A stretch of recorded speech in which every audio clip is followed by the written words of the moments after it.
नमस्कार, स्वागत है आप सभी का डीडी न्यूज पर। आप देख रहे हैं मिड डे प्राइम। मैं हूं रमा त्यागी। अगले 1 घंटे में हम बात करेंगे देश भर की बड़ी खबरों की, बताएंगे दुनिया भर में कौन कौन सी खबरों पर है सबकी नजर, क्या चल रहा है खेल और अर्थ जगत में, और कुछ झलके फिल्म कला और संस्कृति के क्षेत्र से भी। लेकिन सबसे पहले बड़ी खबरें। तेलंगाना दौरे पर प्रधानमंत्री नरेंद्र मोदी 7,200 करोड़ रुपए से अधिक की विकास परियोजनाओं का उद्घाटन और एक उड्डयन अनुसंधान संगठन केंद्र राष्ट्र को किया समर्पित।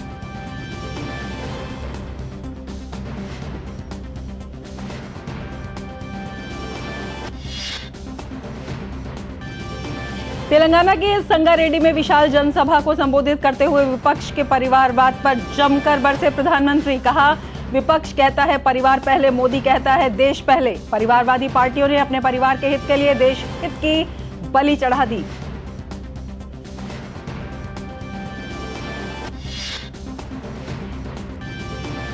तेलंगाना के बाद ओडिशा के जाजपुर में 19,600 करोड़ से अधिक की परियोजनाओं का उद्घाटन और शिलान्यास। जनसभा को भी करेंगे संबोधित।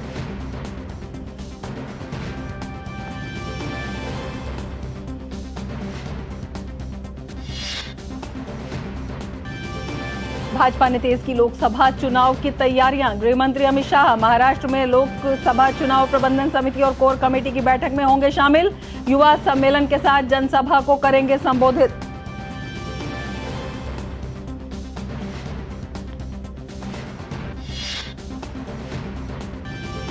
भाजपा के लगातार हमले के बाद आखिरकार कर्नाटक सरकार ने माना कि विधान चौथ के अंदर लगे थे पाकिस्तान जिंदाबाद के नारे। एफएसएल रिपोर्ट में हुई पुष्टि। हमलावर भाजपा ने सिद्धारमैया सरकार पर लगाया था सच्चाई को छिपाने का आरोप।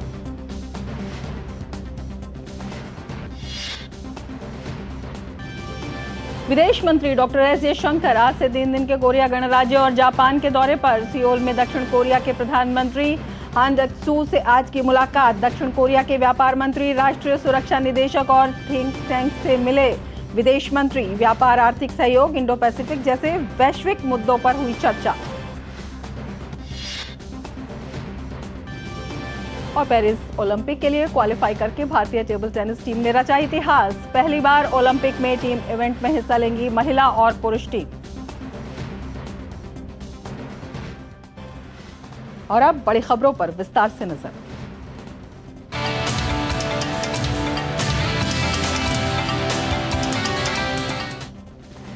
प्रधानमंत्री नरेंद्र मोदी ने तेलंगाना के संगारेड्डी में लगभग 7,200 करोड़ रुपए की विकास परियोजनाओं का उद्घाटन और शिलान्यास किया।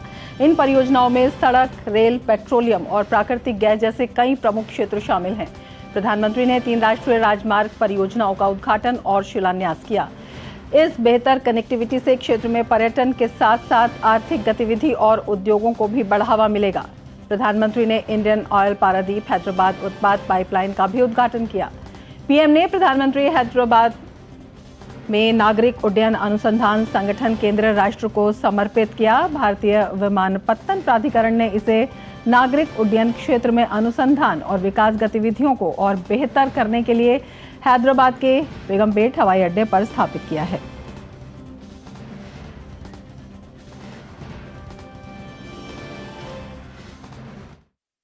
सेंटर से हैदराबाद और तेलंगाना को एक नई पहचान मिलेगी। इससे तेलंगाना के युवाओं के लिए एविएशन सेक्टर में नई उड़ान के रास्ते खुलेंगे। इससे देश में एविएशन स्टार्टअप्स को रिसर्च और स्किल डेवलपमेंट के लिए एक प्लेटफॉर्म मिलेगा, मजबूत धरातल मिलेगी। आज भारत में जिस तरह एविएशन सेक्टर नए रिकॉर्ड बना रहा है, जिस तरह पिछले 10 वर्षों में देश के एयरपोर्ट की संख्या 2 गुनी हुई है, जिस तरह इस सेक्टर में रोजगार के नए अवसर बन रहे हैं, इन सभी संभावनाओं के विस्तार में हैदराबाद का यह आधुनिक संस्थान अहम भूमिका निभाएगा। पीएम मोदी ने घाटकेसर लिंगमपल्ली से मौला अली सनत नगर के बीच पहली एमएमटीएस ट्रेन सेवा को भी हरी झंडी दिखाई। ये ट्रेन सेवा पहली बार हैदराबाद सिकंदराबाद जुड़वा शहर क्षेत्रों में लोकप्रिय उपनगरीय ट्रेन सेवा को नए क्षेत्रों तक बढ़ाएगी। तेलंगाना में रेल सुविधाओं को बेहतर बनाने के लिए इलेक्ट्रिफिकेशन और दोहरीकरण का काम भी तेज गति से हो रहा है। सनत नगर मौला अली रूट पर दोहरीकरण और इलेक्ट्रिफिकेशन के साथ 6 नए स्टेशन भी बनाए गए हैं। आज यहां से गढ़केसर लिंगमपल्ली के बीच MMTS ट्रेन सर्विस को भी हरी झंडी दिखाई गई है। इसके शुरू होने से अब हैदराबाद और सिकंदराबाद के कई और इलाके आपस में कनेक्ट हो जाएंगे। इससे दोनों शहरों के बीच ट्रेन यात्रियों को बहुत सुविधा होगी। इससे पहले पीएम मोदी ने विभिन्न विकास परियोजनाओं से जुड़ी एक प्रदर्शनी का भी अवलोकन किया। उन्होंने विशेषज्ञों से परियोजनाओं के बारे में जानकारी हासिल की।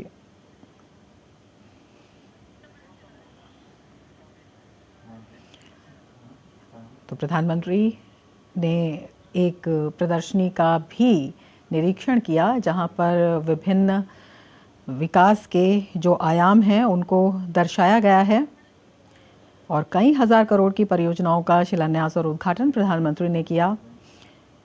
प्रधानमंत्री नरेंद्र मोदी का तेलंगाना दौरा, जहां पर प्रधानमंत्री ने कई हजार करोड़ की परियोजनाओं का उद्घाटन और शिलान्यास किया और एक प्रदर्शनी का अवलोकन भी किया। प्रधानमंत्री नरेंद्र मोदी ने संगारेड्डी में एक जनसभा को भी संबोधित किया। उन्होंने इस दौरान परिवारवाद और इसका पोषण करने वाले राजनीतिक दलों पर जमकर निशाना साधा। उन्होंने कहा, जम्मू कश्मीर से लेकर तमिलनाडु तक जहां जहां परिवारवादी पार्टियों का राज, वहां पर परिवार तो मजबूत हुआ, लेकिन वो राज्य बर्बाद हुए।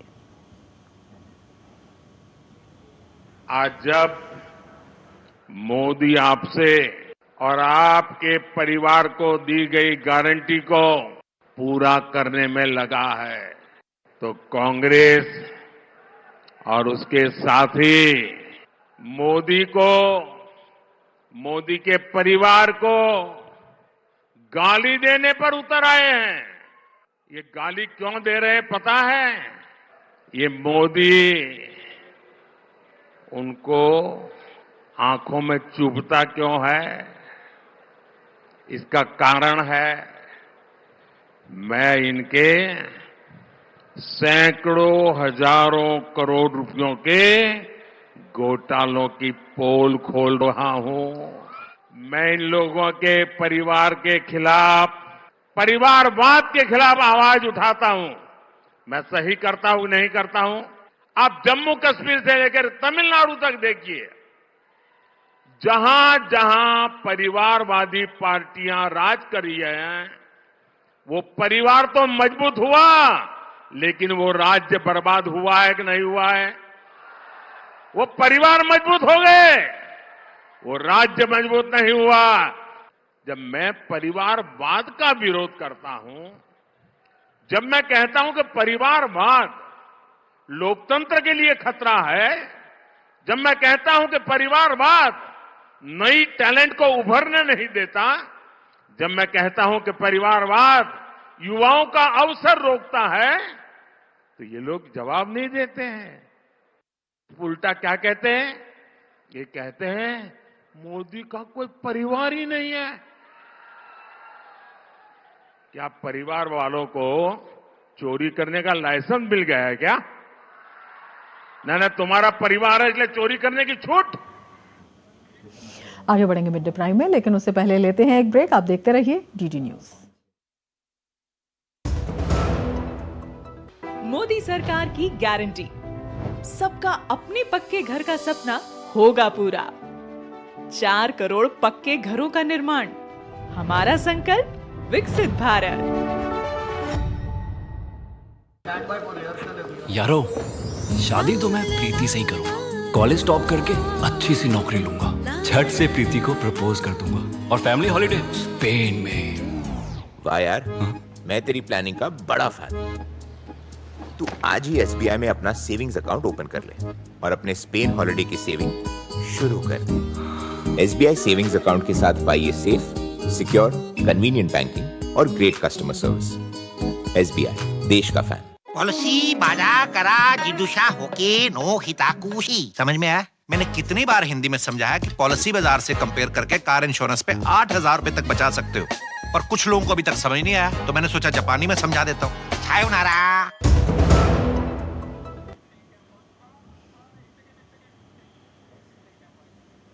ब्रेक के बाद फिर से आपका स्वागत है। और प्रधानमंत्री ने जिस तरह से हम बता रहे हैं कि परिवारवाद पर आज भी जमकर हमला बोला और कहा कि पूरा देश मेरा परिवार है, और विपक्ष को ये बात पच नहीं रही है। जब उनके घोटाले उजागर होते हैं तो वो व्यक्तिगत हमले करते हैं। और इसी बारे में और ज़्यादा हम चर्चा करेंगे। अपने इस कार्यक्रम में हमारे साथ दो खास मेहमान मौजूद हैं। जयराम विप्लव हमारे साथ मौजूद हैं, प्रवक्ता भाजपा के, और ऋषि शंकर मिश्रा हमारे साथ मौजूद हैं, जो राजनीतिक विश्लेषक है। विप्लव जी, सबसे पहले आपके पास आना चाहेंगे और आपसे ये जानना चाहेंगे, प्रधानमंत्री जब कहते हैं कि पूरा देश मेरा परिवार है, तो किस तरह से ये देश को एक नई दिशा दे रहा है, किस तरह से ये देश में एक नया विश्वास पैदा कर रहा है, और ये विश्वास संकल्प से सिद्धि में एक कितना बड़ा साधन बन रहा है?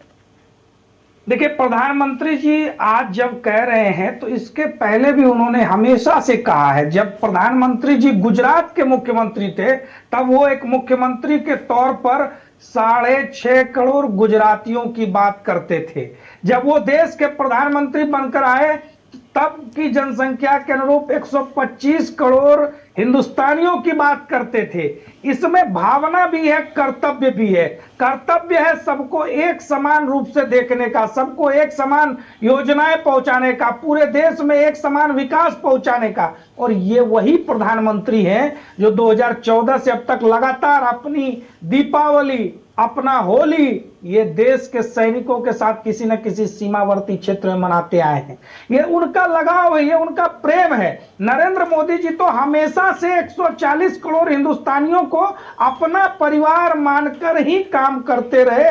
यही कारण है कि युवाओं को भी उन्होंने 21 करोड़ नौकरियां दी। ईपीएफओ और ईएसआईसी का डाटा देख लीजिए, 18 लाख से ज्यादा केंद्र सरकार की नौकरी दी, और गरीबों के लिए राशन, मकान, बिजली, पानी और स्वास्थ्य की आयुष्मान कार्ड जैसी इतनी बड़ी योजना दी। महिलाओं के सम्मान के साथ साथ उनको इज्जत घर के रूप में शौचालय देना हो या उनको धुएं से निजात पहुंचाना हो, यह बात अगर किसी ने सोची तो मोदी जी ने सोची। और किसानों के लिए एमएसपी के अंतर्गत 1.5 गुना लागत से 1.5 गुना अधिक एमएसपी, फसल बीमा योजना और किसान सम्मान निधि पहुंचाने का काम भी इन्होंने ही किया। आज इस देश को आगे बढ़ाने का लक्ष्य लेकर मोदी जी चल रहे थे, लेकिन जब हमारे प्रधानमंत्री से कोई पूछेगा कि तुम्हारा संतान क्यों नहीं है, तुम्हारा परिवार कौन है, तो इस देश का बच्चा बच्चा खड़ा होकर आज बोल रहा है, मैं हूं मोदी का परिवार। बिल्कुल, पूरा देश प्रधानमंत्री का परिवार है। और हमारे साथ मिश्रा जी भी जुड़े हुए हैं। मिश्रा जी, आपके पास आना चाहेंगे। प्रधानमंत्री मोदी ने आज स्पष्ट किया कि जब घोटाले उजागर होते हैं तो विपक्ष इस तरह की बयानबाजी पर आ जाते हैं। किस तरह से देखते हैं विपक्ष की राजनीति को, और किस तरह से प्रधानमंत्री मोदी जो राजनीति को नई दिशा दे रहे हैं, जिसमें सबके विकास की वो बात कर रहे हैं, वो किस तरह से जमीन पे उतरता हुआ दिखाई दे रहा है? देखिए रमा जी, सर्वप्रथम लालू यादव ने जो बयान दिया, खासकर प्रधानमंत्री और प्रधानमंत्री के परिवार को लेकर, उसका मजम्मत होनी चाहिए। राजनीति में व्यक्ति पर्सनल किसी व्यक्ति पे आप हमला बोलते हैं, निजी हमला बोलते हैं, बिलो द बेल्ट जाके हमला बोलते हैं, तो राजनीति में ऐसे बयानों का, ऐसे मंतव्यों का कोई स्थान नहीं होना चाहिए। लेकिन परिवारवाद, भ्रष्टाचार, नैतिकता आज के राजनीति में किसी पार्टी में नहीं बची हुई है, ये मेरा मानना है। व्यक्तिगत रूप से ये मेरा मानना है।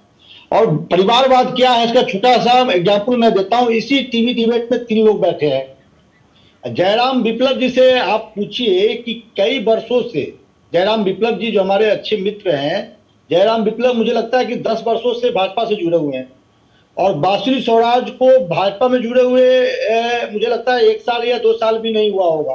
बेचारे जयराम विप्लव जी काफी मेहनत करते हैं। अब बिहार से लेकर दिल्ली तक जयराम विप्लव जी काफी एक्टिव होते हैं, लेकिन आज तक हमारे भाई को विधायक का टिकट नहीं दिया गया।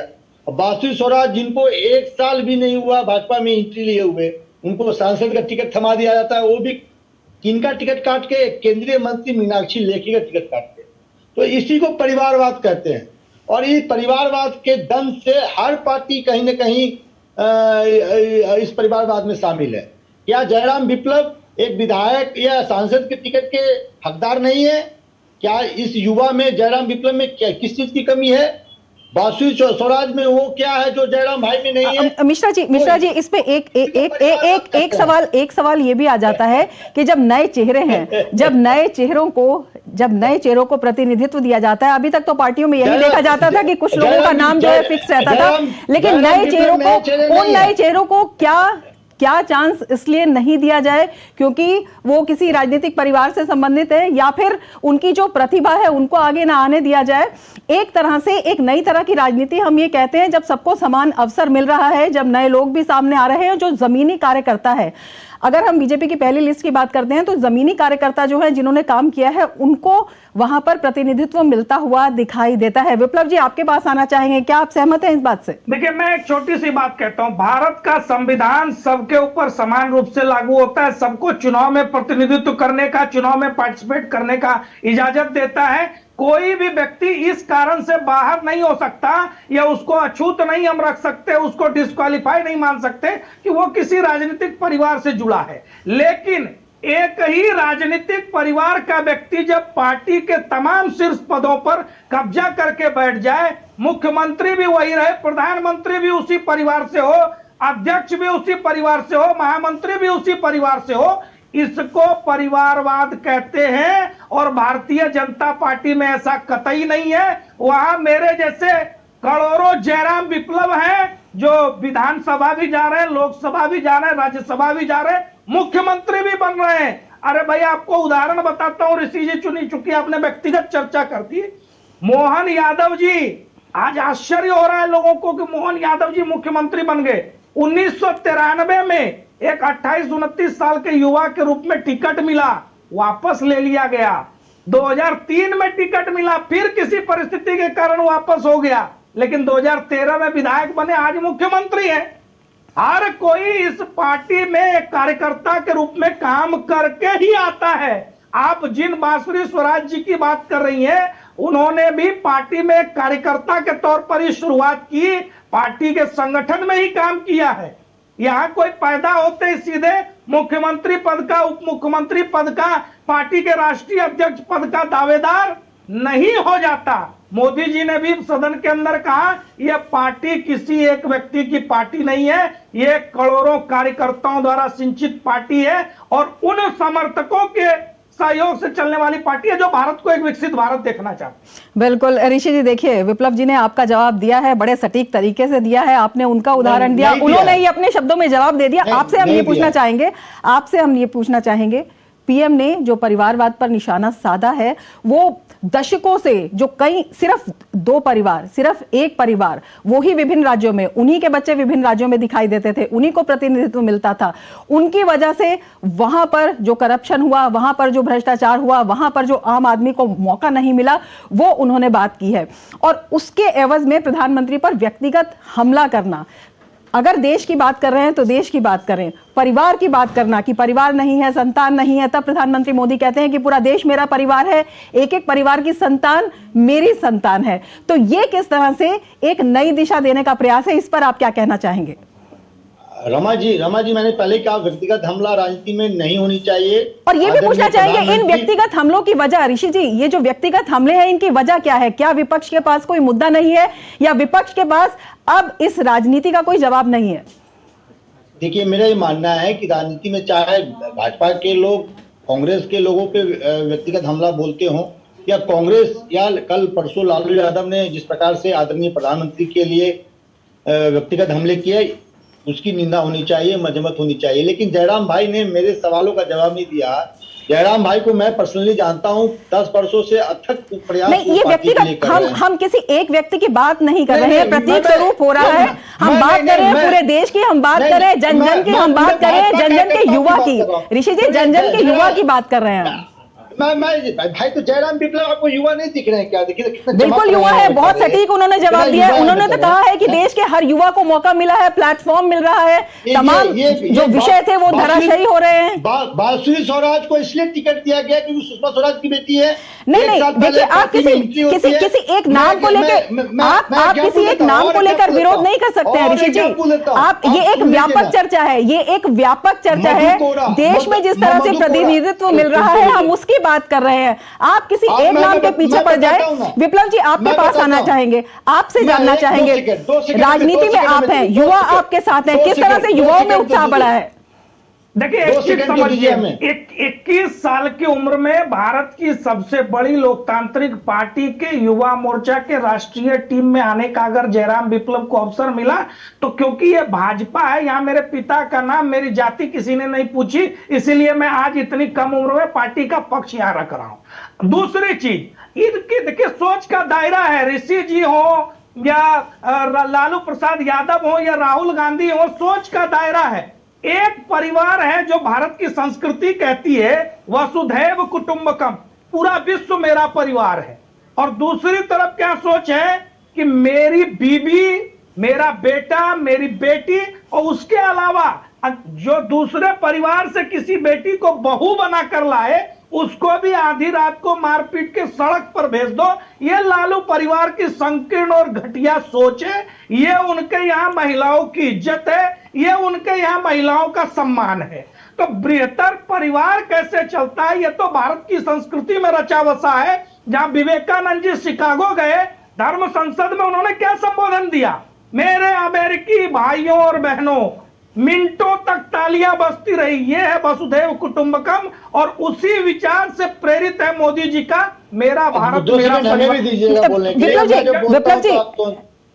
जी ऋषि जी, आपसे हम ये जान, बिल्कुल आप अपनी बात कहिएगा। आपसे हम ये जानना चाहेंगे, परिवारवाद चाहे किसी भी दल के द्वारा हो, परिवारवाद कितना दुश्मन है, कितना बड़ा दुश्मन है राजनीति में, कितना बड़ा दंश है और कितना बड़ा नुकसान इससे आम जन को पहुंचता है। हम परिवारवाद पर फोकस कर रहे हैं, परिवारवाद की वजह से कितना नुकसान जो है वो आम जनता झेलती है, ये बताइए। देखिए मैं आपके बात से बिल्कुल सहमत हूँ। जो कार्यकर्ता खून पसीने एक कर पार्टी के लिए दिन रात मेहनत करता है, लाठियां खाता है, आप उसको न देके किसी बड़े नेता के पुत्रियों को आप विधानसभा लोकसभा भेज देते हैं, तो कहीं ना कहीं जो वो कार्यकर्ता जो पार्टी के लिए दिन रात एक करके लड़ता है, संघर्ष करता है, उसके स्थान को आप कहीं ना कहीं उन लोगों को दे देते हैं जो बड़े नेताओं के बेटे बेटियां हैं। अब मैं आपको बताऊं, भाजपा ही नहीं देख लीजिए या तो किसी और पॉलिटिकल पार्टी का भी देख लीजिए, सिर्फ भाजपा का ही नहीं, तमाम बड़े नेताओं के बेटे या बेटियां उस पार्टी में एंट्री कब लेते हैं, और एंट्री के कुछ दिनों के बाद ऐसा क्या पार्टी, चाहे कांग्रेस हो, बीजेपी हो, तमाम पॉलिटिकल पार्टी उसमें क्या ऐसी खूबियां देखती है कि पार्टी में एंट्री के 6 महीने बाद इनको सांसद का टिकट दे दिया जाता है, विधायक का टिकट दे दिया जाता है, पार्टी में दे दिया जाता है। चाहे वो लालू यादव के पुत्र हो, चाहे वो राहुल गांधी हो, मैं तमाम लोगों की बात कर रहा हूँ, सिर्फ बीजेपी के लिए बात नहीं कर रहा हूँ। क्या एक ऋषि मिश्रा यदि किसी पार्टी में 10 सालों तक संघर्ष करता है और पार्टी के लिए काम करता है, तो क्या ऋषि मिश्रा विधायक या सांसद? ऋषि जी आप ये मानते हैं, आप ये मानते हैं कि पूरे देश को एक परिवार की तरह देखा जाना चाहिए और जिसमें प्रतिभा है उसको मंच मिलना चाहिए, आप मानते हैं इस चीज को? बिल्कुल। देखिए पूरा हिंदुस्तान एक परिवार है, लेकिन व्यक्तिवादी सोच भी देश के लिए खतरनाक है कि पूरे पार्टी में एक ही आदमी डिसीजन ले, एक ही आदमी जो कहे वो मतलब उसको इम्प्लीमेंट किया। चलिए आपने इस बात को माना कि पूरे देश को परिवार मानना चाहिए, सबको मौका मिलना चाहिए। विप्लव जी आपके पास आना चाहेंगे और आपसे जानना चाहेंगे किस तरह से उदाहरण के द्वारा आप समझाएंगे कि बीजेपी ने इस सोच को परिलक्षित किया है, पूरे परिवार को, जब प्रधानमंत्री कहते हैं कि पूरा देश मेरा परिवार है, उसको माना है और उसके बाद हर किसी को अब मौका मिल रहा है। देखिए प्रधानमंत्री जब कहते हैं, और आज ये नई बात नहीं, आज तो लोग कह रहे हैं कि मैं मोदी का परिवार हूं। मोदी जी तो 2014 से लगातार कह रहे हैं कि ये पूरा देश मेरा परिवार है, और उसका उदाहरण अनगिनत उदाहरण है। जन कल्याण की जितनी योजनाएं हैं, गरीब कल्याण की जितनी योजनाएं हैं, गैस मिली किसी को पूछ कर मिली, क्या भाजपा को वोट दिया था या नहीं? आपको शौचालय जिस व्यक्ति को मिला उसको उसकी जाति पूछकर मिली क्या? जिसको घर मिला उसका मजहब पूछकर मिला क्या? जिन लोगों को राशन मिल रहा है उनको एफिलिएशन पूछकर मिला क्या? आप भाजपा से हैं या कांग्रेस से हैं? भारतीय जनता पार्टी नरेंद्र मोदी जी के नेतृत्व में भारत को एक विकसित भारत के रूप में स्थापित करना चाहती है और उस दिशा में आगे बढ़ते हुए इस पूरे देश को अपना परिवार तो हम मानते ही हैं, शुरू से मानते हैं, क्योंकि हमारी पार्टी की पहली प्राथमिकता, हमारा पहला स्लोगन ही है, nation first, party second, self last. आज लड़ाई इसी की है, बाकी जगहों पर है फैमिली फर्स्ट, पार्टी सेकंड और नेशन लास्ट। कुछ भी हो जाए, मैं मुख्यमंत्री की गद्दी से उतरूंगा, मुझे जेल जाने की नौबत आएगी तो मेरी बीवी को बनाइए, भले वो अनपढ़ हो, मूर्ख हो। उसके बाद मौका मिलेगा तो मेरे बेटे को ही उप मुख्यमंत्री बनाइए, भले उसके उम्र में घोटाला करना पड़ जाए। उसके बाद मौका मिला तो मेरे बेटे को ही मंत्री बनाइए, मेरी बेटी को सांसद भेज दीजिए, लोकसभा से हार जाए तो राज्यसभा में पहुंचा दीजिए। और 2 और बेटियों के लिए पीस तैयार करने वाले लालू प्रसाद यादव जैसे लोग, मुलायम परिवार, लालू परिवार, करुणानिधि परिवार, अब्दुल्ला परिवार, परिवारों की लंबी श्रृंखला है। एक तरफ ये परिवारवादी खड़े हैं, दूसरी तरफ मोदी का 140 करोड़ का परिवार खड़ा है, कह रहा है कि मोदी तुम आगे बढ़ो, मोदी तुम लड़ो, हम तुम्हारे साथ हैं। ये जो भावना आज विकसित हुई है ना, ये 10 वर्षों में अपने कर्तव्य से, अपने काम से मोदी जी ने कमाया है, लोगों को करके दिखाया है। एक तरफ वो राजीव गांधी थे जो मंच से रोते थे कि भाई मैं तो 100 पैसे भेजता हूं, बिचौलियों की जेब में 85 पैसे चले जाते हैं। आज मोदी जी ने शर्तिया इलाज कर दिया, 100 पैसे भेजते हैं, 100 पैसे सीधे लाभार्थियों के खाते में जाता है। ये जो ट्रांसपेरेंसी, ये जो कमिटमेंट, योजनाओं की होम डिलीवरी मोदी जी ने की है, इसने गरीबों में, देश के आम लोगों में एक विश्वास पैदा किया है कि कोई तो ईमानदार व्यक्ति है जो अपने परिवार को छोड़कर पूरे देश को अपना परिवार मानकर उनकी भलाई के लिए काम कर रहा है। ये नरेंद्र मोदी जी की कमिटमेंट है देश के प्रति, इसलिए देश लगातार उनको चुन रहा है। इन वंशवादी परिवारवादियों के लिए अब कोई जगह नहीं बची है। बिल्कुल ऋषि, आपके पास आना चाहेंगे। विप्लव जी ने जिस तरह से कहा है कि कमिटमेंट की जब बात है, एक कनेक्ट वो दिखाई देता है जनता के बीच में, प्रधानमंत्री मोदी के बीच में, और प्रधानमंत्री कहते हैं जो हम कहते हैं वो करते हैं। राम मंदिर की बात हो, 370 की बात हो, बहुत से ऐसे वायदे हैं और बहुत से ऐसे विकास के काम हैं जो कि पहले नहीं हुए थे, वो अब उन इलाकों में पहुंच रहे हैं। किस तरह से इस विश्वास को आप देखते हैं, इस कनेक्ट को आप देखते हैं? हाँ, बिल्कुल सही, प्रधानमंत्री जी ने बिल्कुल सही कहा। जो अब तक देश पे किसी प्रधानमंत्री ने नहीं किया वो प्रधानमंत्री ने कर दिया। सबसे ज्यादा बेरोजगारी दर अभी हिंदुस्तान में है। ये परिवारवाद की बात कर रहे हैं। येदियुरप्पा साहब के जो बेटे हैं अभी कर्नाटक के प्रदेश अध्यक्ष, अभी हाल में ही 195 लोगों की जो सूची जारी की है लोकसभा का, उसमें वसुंधरा राजे के पुत्र को टिकट दिया गया है। ऋषि जी आपसे हम चर्चा करेंगे आपसे, आप बने रहिएगा हमारे साथ, लेकिन इस वक्त हम बीजेपी की प्रेस वार्ता में आपको ले चलेंगे। इसलिए बुलाने की आवश्यकता हुई कि क्या भारत की आइडेंटिटी को बदनाम करना इंडिया गठबंधन की फितरत बन गया है? क्या भारतीय आस्था को अपमानित करना उनका पॉलिटिकल एजेंडा बन गया है? क्या भारतीय संस्कृति और संस्कार को पब्लिकली ह्यूमिलिएट करना उनका पॉलिटिकल एजेंडा है? ये बात हम बहुत जिम्मेदारी से कहना चाहते हैं। It is evident that insulting India's ethos, publicly humiliating Hindu gods, and questioning the very idea of India has become the hallmark of the political agenda of the India Gadbandhan. और इसका एक कारण क्या है कि जो डीएम के उनके एलआई है, उनके एक मंत्री कल गए थे सुप्रीम कोर्ट में रिलीफ के लिए,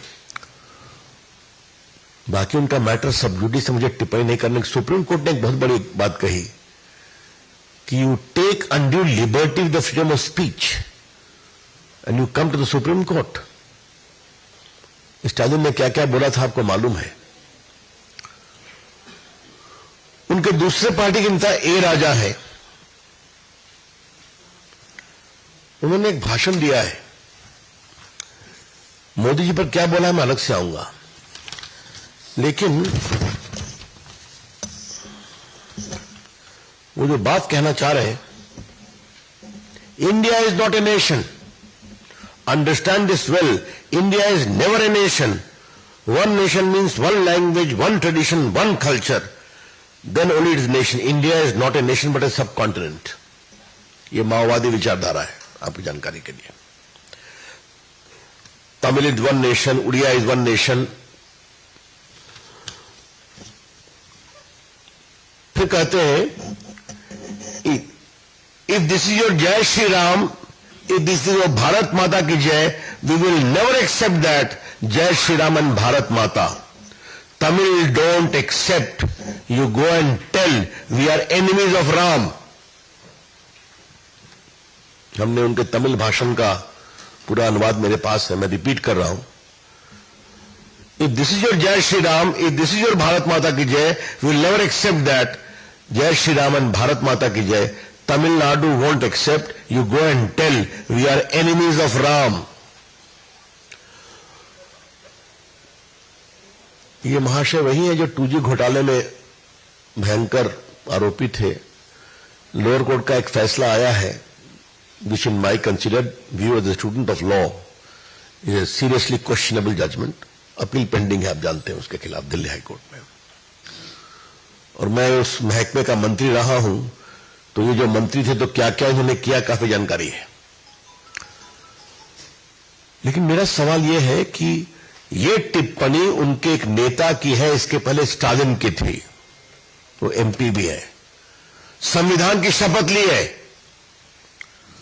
कांग्रेस पार्टी से पूछना चाहूंगा, राहुल गांधी से, सोनिया जी से, प्रियंका से, खरगे साहब से, आप इसको सही मानते हैं? क्योंकि आपको मोदी जी को हटाना है, इसलिए उनको गाली पड़ते हैं, अलग विषय है। लेकिन ये जो शब्द we are enemies of Ram, क्या इससे आप एग्री करते हैं? इफ यू से भारत माता की जय, we will never accept it. मैंने सुना है राहुल गांधी आज उज्जैन जा रहे हैं महाकाल का दर्शन करने। तुम्हारे संजय मयूख जी बहुत बड़े भक्त हैं महादेव के, हम लोग भी हैं। तो वहां जाकर के तो महादेव की स्तुति करेंगे ना राहुल गांधी, जय महादेव बोलेंगे ना? तो बोलेंगे तो इसको कैसे एक्सेप्ट करते हैं? कांग्रेस पार्टी के लोग दिखावे के लिए जाते हैं मंदिर में, और भारतीय आस्था, भारतीय ईश्वर की पद्धति, हमारे संस्कार, इन सबों का अपमान करते हैं या खामोश रहते हैं। यह है बड़ा सवाल। इसलिए इंडिया गठबंधन या तो भारत के आस्था, संस्कार, संस्कृति, सनातन के अपमान पर चुप रहता है, मौन स्वीकृति, या बोलने की हिम्मत नहीं कर पाता, क्योंकि चुनाव जीतना जरूरी है। तो क्या कांग्रेस पार्टी और उनके सहयोगी किसी हद तक जाएंगे? और एक बड़ा संवैधानिक सवाल मैं उठाना चाह रहा हूं। एक संविधान की बहुत दुहाई देते हैं। संविधान में लिखा हुआ है India that is Bharat. Bharat को एक संवैधानिक एकता संविधान में दी गई है, और जितने भारत के स्टेट्स हैं उनका नाम उसमें है, जितने भारत की भाषा है उनको विशेष दर्जा दिया गया है। तो यही तो विविधता में एकता का मूर्त रूप संविधान में है। क्या समझेंगे ये लोग? कितना समझेंगे? दूसरा सवाल मुझे करना है, और ये बात मैं बहुत गंभीरता से करना चाह रहा हूं। जिस तरह का डीएमके का वक्तव्य आया है, वी विल नेवर एक्सेप्ट जय Shri Ram and Bharat Mata, Tamil Nadu won't accept, you go and tell we are enemies of Ram. तो क्या डीएमके को किसी दूसरे पंथ के ईश्वर के बारे में ऐसा बोलने का अधिकार है? ऐसा वो बोल पाएंगे क्या? Will DMK use this kind of derogatory comment against the gods of other faith? हम सभी फेथ का सम्मान करते हैं और यही तो भारत का संस्कार है। ऋग्वेद में एकम सद विप्रा बहुधा वदंती, सत्य एक है, उसके जाने के मार्ग अलग अलग है। तुम अपने मार्ग से जाओ, मैं अपने मार्ग से जाऊंगा, क्योंकि ये सभी एक ही पद पर मिलते हैं जहां मैं परम सत्य, यही है ना। तो फिर पूछ रहा हूं डीएमके से और इंडिया गठबंधन के सहयोगियों से, राम को दुश्मन बताना, क्षमा करें ये शब्द मेरे नहीं है, तो क्या आपकी हिम्मत है कि अन्य पंथों के ईश्वर के बारे में इस तरह की आप अपमानजनक टिप्पणी कर सकते हैं और आपको करने दिया जाएगा? कृपया करके हिंदू सेंटिमेंट को इस तरह से अपमानित नहीं करें, हिंदू आस्था को इस तरह से लज्जित नहीं करें, यह हम कहना चाहेंगे।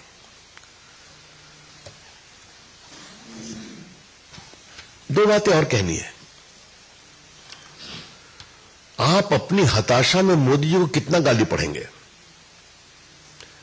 हर बार पीटते हैं, फिर भी नहीं सुधरते। 14 में पीटे, 19 में पीटे, अब की बार सुपड़ा साफ होने की स्थिति बन रही है, फिर भी क्या क्या मैंने ऐसे शब्दों का प्रयोग मोदी जी के बारे में किया गया है। वो जो बीबीसी का एक क्या था, मुस्लिम्स वर स्लॉटर्ड इन ग्रुप्स, जबकि भारत के सुप्रीम कोर्ट ने सबको गलत पाया, उसी को रिपीट किया जा रहा है। और मोदी जी के बारे में क्या क्या शब्दों का प्रयोग किया गया, हम इसकी पूरी भर्त्सना करते हैं। मैं अपने क्षेत्र से कल रात में ही आया तो लगा कुछ टिप्पणी लालू प्रसाद में भी करना चाहिए। कुछ मैंने पटना में की थी, आज इच्छा है करने की, थोड़ा विस्तार से पार्टी के राष्ट्रीय मंच पर। लालू जी, आपने कहा कि मोदी जी को कोई संतान नहीं है और मोदी जी हिंदू नहीं है, और जब वो कह रहे थे तो अपने पूरे परिवार को मंच पर बैठा करके दिखावा कर रहे थे, याद है ना आपको? उनकी पार्टी के मंच पर कौन बैठता है उनका विषय है, लेकिन दोनों बेटा का हाथ पकड़ के पंचायती दिखा रहे थे। तो लालू जी, आप राम मनोहर लोहिया की बात करते हैं और कर्पूरी ठाकुर जी की बात करते हैं, यही सीखा है आपने, यही सीखा है आपने कि मेरा सामाजिक न्याय मेरे परिवार का सम्मान है, बस। इस सामाजिक न्याय से ढकोसला कुछ हो नहीं सकता। और लालू जी, आपको किसने अधिकार दिया कि आप सर्टिफिकेट दें हिंदू कौन है कौन नहीं है? तो आपसे पूछ रहा हूं, हिम्मत तो आपको हुई नहीं प्रभु राम का दर्शन करने के निमंत्रण के बावजूद। तो आज जो डीएमके ने कहा है कि राम इज एन एनिमी, क्या कह रहा है आप लालू जी? जवाब दीजिए इसका। यह सवाल उन पर भी लागू होता है और इन सभी टिप्पणियों की हम बहुत भर्त्सना करते हैं। मित्रों, मुझे एक अंतिम बात कहनी है इसमें। जिस तरह से मोदी का परिवार ये मुहिम देश में चल पड़ी है, इसकी लोकप्रियता देख करके हम सभी भावुक हैं। कहां कहां से, और सही भी है, जिसका कोई नहीं उसके नरेंद्र मोदी है, ये काम करके दिखाया उन्होंने। हाँ। कल मैं अपने क्षेत्र में बहुत लाभार्थियों के बीच में घूम रहा था, उनके भाव को मैंने देखा है और बाकी जगह भी देखते हैं। तो मित्रों, ये तो बन गया, लेकिन टीएमसी के एक विधायक है रामेंद्र सिंह राय, वो तो कमाल की बात की है। एक विधायक का हमको नोटिस नहीं लेना था, लेकिन क्या कहा है, मंदिर में तो भगवान की प्राण प्रतिष्ठा ब्राह्मण करते हैं, इमाम करते हैं, तो नरेंद्र मोदी ने कैसे कर दिया प्राण प्रतिष्ठा? ये कौन सी सोच है जिस सनातन में माता सबरी को स्थान मिलता है, जिस सनातन में निषाद राजा को सम्मान मिलता है, जिस सनातन में संत रविदास को एक बड़ा संत कहते हैं, तो क्या कह रहे हैं कि नरेंद्र मोदी ब्राह्मण नहीं है तो कुछ जाने का अधिकार नहीं है? ये बहुत ही कुत्सित सोच है। ममता जी, आप खामोश क्यों हैं? आपने कुछ बोलबेन की कि खाली काली मंदिर में जाकर दर्शन करेंगे ममता जी? हम इसकी बहुत भर्त्सना करते हैं। इसलिए ये जो टिप्पणी की गई है वो देश के गरीबों का अपमान है, देश के पिछड़ों अति पिछड़ों का अपमान है कि कोई पिछड़ा मंदिर में प्राण प्रतिष्ठा नहीं कर सकता। ये सोच है सामंतवादी सोच इन लोगों की, और हमें टिप्पणी करते हैं। बस मित्रों, मुझे अपनी ओर से इतना ही कहना था। If any questions I am available. Himanshu. Paschim Bangal में चीफ इलेक्शन कमिश्नर ने कहा है कि यहाँ पर फेयर। बीजेपी की प्रेस वार्ता का सीधा प्रसारण आप देख रहे थे, जिसमें इंडी गठबंधन पर बीजेपी नेता रविशंकर प्रसाद ने निशाना साधा है और उन्होंने कहा है कि क्या इंडी गठबंधन का उद्देश्य हिंदू आस्था को, हिंदू परंपरा को, भारत की परंपरा को, भारत के सम्मान को लज्जित करना ही रह गया है। कांग्रेस से भी उन्होंने सवाल किए हैं कि जिस तरह से ए राजा ने टिप्पणी की है या फिर उदयनिधि स्टालिन ने जिस तरह से टिप्पणी की थी, क्या कांग्रेस इससे सहमत है? अगर नहीं है या सहमत है तो इस पर कांग्रेस की टिप्पणी क्यों नहीं आती? और क्या इस तरह की बयानबाजी से, इस तरह की चीज़ों से आगे बढ़कर जो है प्रधानमंत्री की जो मुहिम है उसे रोक लगाने की कोशिश की जा रही है, जहां पर प्रधानमंत्री एक तरह से देश को पूरा परिवार मानकर चल रहे हैं। वो घोषणा कर चुके हैं कि पूरा देश मेरा परिवार है, और बीजेपी के नेताओं ने भी इस बात को अंगीकार किया है। उसको चोट पहुंचाने के लिए इस तरह की बयानबाजी, इस तरह की जुमलेबाजी, इस तरह के व्यक्तिगत हमले कितने उचित हैं और इसकी वो कड़ी भर्त्सना करते हैं। उन्होंने कई सवालों के जवाब भी उनसे मांगे हैं और उन्होंने कहा है कि जिस तरह से प्रधानमंत्री नरेंद्र मोदी लगातार जनता का विश्वास हासिल कर रहे हैं, जन जन के साथ कनेक्ट अपना स्थापित कर रहे हैं, उनके विश्वास पर खरे उतर रहे हैं, उससे क्या विपक्ष बौखला गया है और इस तरह की व्यक्तिगत बयानबाजी वो कर रहा है।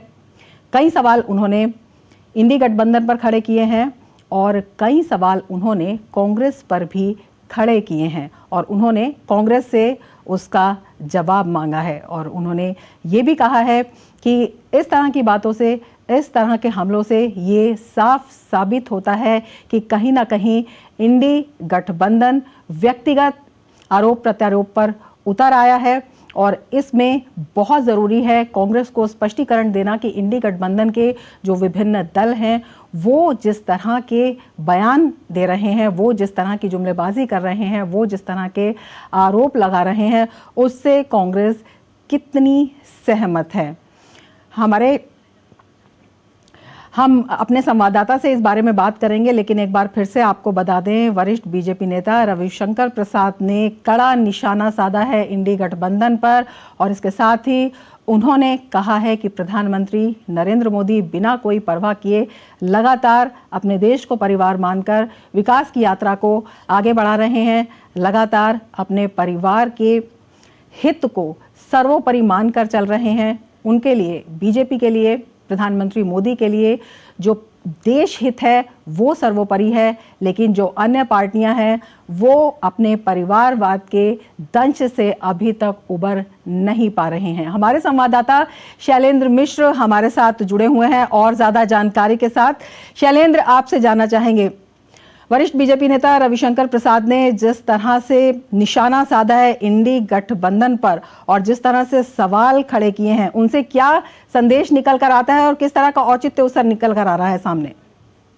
ये देखिए, डीएमके नेताओं ने जिस तरह से सनातन धर्म को लेकर जो कुछ कहा था और उसके बाद हमने देखा कि कोर्ट की टिप्पणी आई, उस पर प्रेस कॉन्फ्रेंस करते हुए बीजेपी के वरिष्ठ नेता रविशंकर प्रसाद ने इस बात को कहा कि देखिए किस तरह से एक रवैया है इंडी गठबंधन का, जब वो या तो वो सनातन का अपमान करते हैं या फिर हिंदू आस्था या भारतीय संस्कृति के बारे में जो कोई कुछ कहता है उसका विरोध करते हैं या फिर चुप्पी साध लेता है। ए राजा ने एक ऐसा बयान दिया जिसमें राम भगवान को शत्रु बताया और ये कहा कि एक राष्ट्र के तौर पर भारत को लेकर ऐसी टिप्पणी की जिस पर आज बीजेपी ने निशाना साधा है कि मल्लिकार्जुन खड़गे राहुल गांधी को जवाब देना चाहिए, जो शिव मंदिर जाते हैं लेकिन चुप रहते हैं जब इस तरह से सनातन की आस्था पर ठेस पहुंचाने का काम होता है। हमने देखा कि परिवारवाद को लेकर बीजेपी बहुत निशाना साध रही है इंडी गठबंधन पर, लालू प्रसाद यादव पर। जिस तरह से जो रैली हुई उसमें तमाम जो परिवारवादी पार्टियों के नेता, बीजेपी का कहना है कि वो एक साथ आए हैं। और जब से बीजेपी की तरफ से हमने कल देखा है कि देश भर के बीजेपी कार्यकर्ता, नेता और आम लोग मोदी का परिवार लिख रहे हैं, उसकी जो एक लोकप्रियता दिख रही है। बीजेपी का कहना है कि देखिए, एक तरफ वंशवादी पार्टियां हैं, वो अपने नेताओं, अपने पार्टी में अपने बेटे बेटी को आगे बढ़ाना चाहते हैं, तो दूसरी तरफ 140 करोड़ जनता का परिवार है, मोदी परिवार, जिसमें गरीब, शोषित, वंचित को आगे बढ़ाने की चिंता प्रधानमंत्री नरेंद्र मोदी करते हैं। और कल से ही हमने देखा है कि जो एक्स जो सोशल मीडिया अकाउंट है उसमें मोदी का परिवार जोड़ा जा रहा है। सिर्फ बीजेपी के नेता, बड़े राष्ट्रीय अध्यक्ष या गृह मंत्री अमित शाह या तमाम बीजेपी के नेता कार्यकर्ता ही नहीं, देश भर से अलग अलग हम देख रहे हैं, समाज से आने वाले, अलग अलग वर्ग से आने वाले आम लोग मोदी का परिवार लिख रहे हैं अपने एक्स अकाउंट पर। बीजेपी का कहना है कि बहुत बड़े अभियान के तौर पर यह बदल गया है और ये लोकप्रियता दिखाता है कि प्रधानमंत्री नरेंद्र मोदी की कितनी लोकप्रियता है। जो जब वो बात करते हैं 140 करोड़ लोगों की, उन्होंने कल ही आदिलाबाद की अपनी जनसभा में कहा था कि 140 करोड़ की जनता उनका परिवार है। और उसके बाद किस तरह से देश भर में एक अभियान के तौर पर लोग अपने एक्स अकाउंट में जोड़ रहे हैं मोदी का परिवार, ये दिखाता है, एक जवाब है राजनीतिक तौर पर लालू प्रसाद यादव को, इंडी गठबंधन के नेताओं को। बिल्कुल शैलेंद्र, एक और बेहद महत्वपूर्ण बात उन्होंने कही, उन्होंने कहा कि जिस तरह से जो इंडी गठबंधन के सदस्य हैं उनकी जिस तरह से टिप्पणी आ रही है उस पर कांग्रेस की चुप्पी क्यों है, उस चुप्पी पर भी उन्होंने एक बड़ा सवाल किया है। क्या इसके पीछे आप देखते हैं? देखिए, बीजेपी का कहना है कि ये तुष्टीकरण की राजनीति है। जब सनातन पर इस तरह का आपत्तिजनक बयान स्टालिन के बेटे देते हैं, तब आप इंडी गठबंधन का कोई नेता, चाहे वो राहुल गांधी हो, कांग्रेस पार्टी का कोई नेता हो या बाकी इंडी गठबंधन के सहयोगी है, कोई बयान नहीं देते, तो ये दिखाता है कि आपकी मानसिकता क्या है और दिखावे के लिए आप मंदिर जाते हैं। जब आप इस तरह के बयान की आलोचना नहीं कर सकते, इस तरह के बयान देने वाले नेताओं को एक तरह से कटघरे में खड़ा नहीं कर सकते, फिर आप मंदिर जाते हैं दिखावे के लिए, चुनावी राजनीति के लिए आप मंदिर जाते हैं। और राहुल गांधी पर ये सवाल ही पूछा जा रहा है मल्लिकार्जुन खड़गे, जो कांग्रेस पार्टी के अध्यक्ष हैं, और इंडी गठबंधन के तमाम नेताओं से कि वो चुप क्यों हो जाते हैं। डीएमके की तरफ से लगातार हमने देखा है कि स्टालिन के बेटे हो या फिर ए राजा हो, जो हाल ही में बयान आया है, अब तो उन्होंने भगवान राम को शत्रु बताया है। तो इस तरह के बयान पर किसी इंडी गठबंधन के नेता का कोई आलोचनात्मक बयान या कोई खंडन करता हुआ बयान या फिर निंदा करता हुआ बयान नहीं आता है, तो बहुत सवाल उठते हैं। और बीजेपी ये कह रही है कि देखिए, एक तरफ प्रधानमंत्री नरेंद्र मोदी है जो 140 करोड़ लोगों की चिंता करते हैं, उनको आगे ले जाने की, देश को आगे ले जाने की चिंता करते हैं, तो दूसरी तरफ ऐसे नेता है जो भगवान राम को लेकर इस तरह के बयान देते हैं, जो देश को लेकर ऐसे बयान देते हैं जिससे छवि खराब होती है देश की। तो ये बीजेपी अब बहुत जोर से उठा रही है। बिल्कुल शैलेंद्र, आपसे ये भी समझना चाहेंगे क्योंकि लगातार आप जो राजनीति है वो कवर कर रहे हैं और वर्तमान राजनीति पर नजर भी रख रहे हैं। जब हम कांग्रेस की बात करते हैं, जब इंडी गठबंधन में खलबली है वो तो साफ नजर आ रही है, लेकिन जिस तरह के बयान होते हैं, जब देश का अपमान होता है, जब सनातन का अपमान होता है या किसी भी पंथ का अपमान करने का किसी को हक नहीं है, कांग्रेस ना उगलते बन रहा है ना निगलते बन रहा है। कांग्रेस की स्थिति यहां पर आ गई है। किस तरह से इस विवशता को आप देखते हैं? देखो, पहली बात तो है कि कांग्रेस की ये कोशिश थी कि बीजेपी के खिलाफ एक बड़ा गठबंधन बने जिसमें देश भर के तमाम दलों के नेता साथ आए, लेकिन हमने देखा कि इस गठबंधन की पहल करने वाले नीतीश कुमार ही आज फिर वापस भारतीय जनता पार्टी में आ गए हैं। उनके साथ सहयोगी के तौर पर हम देखा कि फिर से नीतीश कुमार, जेडीयू सरकार बिहार में चला रही है, गठबंधन की सीटों का जल्दी ऐलान होने वाला है। दूसरी बात यह है कि डीएमके जैसे सहयोगियों के नेता जब बयान देते हैं तो कांग्रेस पार्टी की चुप्पी एक मजबूरी भी दिखाता है, लेकिन सिर्फ डीएमके के नेताओं के बयान का सवाल नहीं है। राहुल गांधी भी जब विदेश जाते हैं कुछ इस तरह के बयान देते हैं जिससे देश को लेकर जो छवि है उस पर एक सवाल उठता है कि राहुल गांधी इस तरह का बयान क्यों देते हैं। तो यही बीजेपी कहती है कि सिर्फ इंडी गठबंधन के सहयोगी ही नहीं, राहुल गांधी भी कई बार इस तरह का बयान देते हैं जिससे जो एक सही नहीं कहा जा सकता, खासतौर पर जब देश से बाहर जाते हैं। तो ये क्या तुष्टीकरण की राजनीति की वजह से इस तरह का बयान देते हैं? क्या वो एक वर्ग विशेष को लुभाने के लिए इस तरह का बयान इंडी गठबंधन के नेता देते हैं और इसलिए कांग्रेस पार्टी के नेता चुप रहते हैं, ये सवाल उठाया जा रहा है। और बीजेपी ये भी कह रही है कि देखिए जिस यात्रा को लेकर राहुल गांधी आगे बढ़े थे, जिस राज्य में वो यात्रा जाती है वहां कोई एक सहयोगी या तो साथ छोड़ जाता है या फिर कांग्रेस को जवाब मिल जाता है। ममता बनर्जी ने कहा पश्चिम बंगाल में सीट नहीं देंगे, बिहार में नीतीश कुमार फिर से वापस आ गए, उत्तर प्रदेश में आते ही जयंत आरएलडी बीजेपी के साथ आ गई।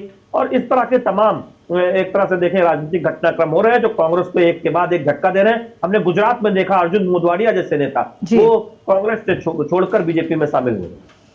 बिल्कुल शैलेंद्र, आप लगातार नजर बनाए रखें। फिलहाल शुक्रिया पूरी जानकारी के लिए। आगे बढ़ेंगे। भारतीय जनता पार्टी 6 मार्च को बारासात में एक बड़ी रैली करने जा रही है। प्रधानमंत्री नरेंद्र मोदी इस रैली को संबोधित करेंगे। इस रैली में बड़ी संख्या में महिलाएं शिरकत करेंगी।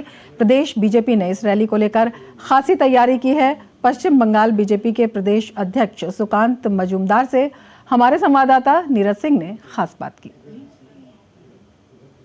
भारतीय जनता पार्टी के प्रदेश अध्यक्ष पश्चिम बंगाल के सुकांत मजूमदार जी इस समय हमारे साथ हैं। सर, 6 तारीख को प्रधानमंत्री आ रहे हैं, एक बड़ी जनसभा और महिलाएं बड़ी संख्या में शिरकत करेंगी। हाँ, महिलाएं बहुत बड़ी संख्या में आएंगी, लाखों की संख्या में महिलाएं आएंगी। महिलाएं नरेंद्र मोदी जी को सुनना चाह रहे हैं और नरेंद्र मोदी जी के पास महिलाएं का आधार चाहती है। तो सभा का हम बारासात में इसका व्यवस्था किए है। आदरणीय प्रधानमंत्री जी अभी तक जो इंफॉर्मेशन है 5 तारीख को रात को यहाँ पे आ जाएंगे और यहाँ पे रहेंगे। तो आप समझ सकते हैं बंगाल सबसे बड़ी इम्पोर्टेंट स्टेट अभी बनने जा रहा है आगे आने वाले समय में। संदेश खाली की जो महिलाएं हैं वो भी शिरकत करी हैं और ऐसी खबर आ रही है कि इंटरेक्शन भी कर सकती हैं प्रधानमंत्री के साथ। देखिए, प्रधानमंत्री जी का बहुत सिक्योरिटी टाइट रहता है, तो इस वक्त मैं बोलने की हालत में नहीं हूँ, आगे आने वाले समय में बोल सकता हूँ। दूसरा सर, अगर देखें कि आप कह रहे हैं कि महिलाएं बड़ी संख्या में शिरकत करेंगी, जिस तरीके से महिलाएं यहाँ की आवाज़ उठा रही हैं, उनके ऊपर जो अत्याचार हो रहा है, क्या वो सिर्फ संदेश खाली का ही मामला है या पूरे प्रदेश भर में? पूरे प्रदेश भर में ऐसे हजारों संदेश खाली, हजारों हमारे जो ये शेख शाहजहां बना के रखे टीएमसी ने, तो आवाज़ धीरे धीरे उठ रहा है। आगे आने वाले समय में पश्चिम बंगाल के बाकी हिस्सों से भी महिलाएं अपनी मुंह खोलेगी और वो आपके सामने पूरा कच्चा चिट्ठा, टीएमसी का जो कच्चा चिट्ठा है खोल देंगे। तो क्यों मतलब इस तरीके से जो अपराधी जो लोग हैं उनको आश्रय जो यहाँ की सरकार है वो दे रही, जबकि महिला मुख्यमंत्री है?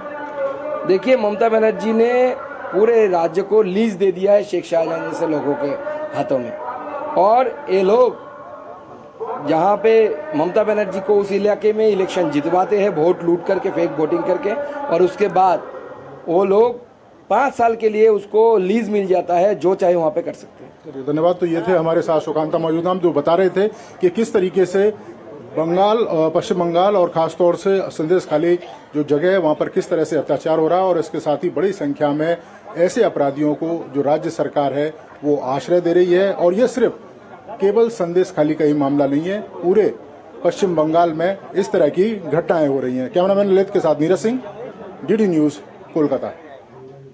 6 मार्च को प्रधानमंत्री की रैली को लेकर बारासात के युवा भी बेहद उत्साहित हैं। पश्चिम बंगाल में बेरोजगारी और महिलाओं के उत्पीड़न की घटनाओं से स्थानीय युवा ममता सरकार से नाराज हैं। यहाँ के युवा प्रदेश में डबल इंजन की सरकार चाहते हैं ताकि पश्चिम बंगाल का विकास भी उत्तर प्रदेश की तर्ज पर तेजी से हो सके। प्रधानमंत्री जी से साधारण जो लोग हैं उनका बहुत सारी आशाएं हैं, क्योंकि पूरे देश में जिस तरह से नरेंद्र मोदी जी के नेतृत्व में उन्नयन का काम हो रहा है, उन्नति का काम हो रहा है, लेकिन पश्चिम बंगाल में नारी लोग का उतना ही नारी लोग के ऊपर अत्याचार हो रहा है। केंद्र सरकार का कोई भी प्रकल्प सही तरीक़ा से लागू नहीं हो रहा है। तो साधारण जनता के हिसाब से प्रधानमंत्री से यही होगा कि वो पश्चिम बंगाल जो उन्नति से वंचित रह रहा है, वो प्रधानमंत्री जी से यही आशा है कि आगामी दिन देश में सरकार होके बंगाल के लिए भी और भी ज़्यादा उन्नति का काम करे। पश्चिम बंगाल में अभी जो चल रहे हैं गुंडा राज चल रहे हैं, इसलिए हम लोग तो एक्सेप्ट करते हैं जो डबल इंजन सरकार चाहिए। और मोदी जी का जो 6 तारीख को सभा है बारासात में, उसमें हम लोग आम आदमी होके सब लोग एक साथ जरा हो गए और बारासात मैदान में, तो उसमें विश्वास कर रहे हैं जो कुछ भाजपा आके कुछ परिवर्तन कर सकता है। हमारा बंगाल में आ रहा है बारासात काछनी मैदान में, और उन्होंने जो महिलाओं के लिए जो काम किया है 10 से 12 करोड़ महिलाओं को बिना मूल्य में LPG गैस कनेक्शन दिया है। और हमारा मांग रहेगा वो जो तीसरी बार जो प्रधानमंत्री आएगा उससे हमारा महिलाओं के लिए और युवाओं के लिए और भी अच्छे से अच्छे काम करें। तो प्रधानमंत्री की रैली को लेकर खासा उत्साह पश्चिम बंगाल में दिखाई दे रहा है। इसके साथ ही मिड डे प्राइम में फिलहाल इतना ही। दीजिए इजाजत, नमस्कार।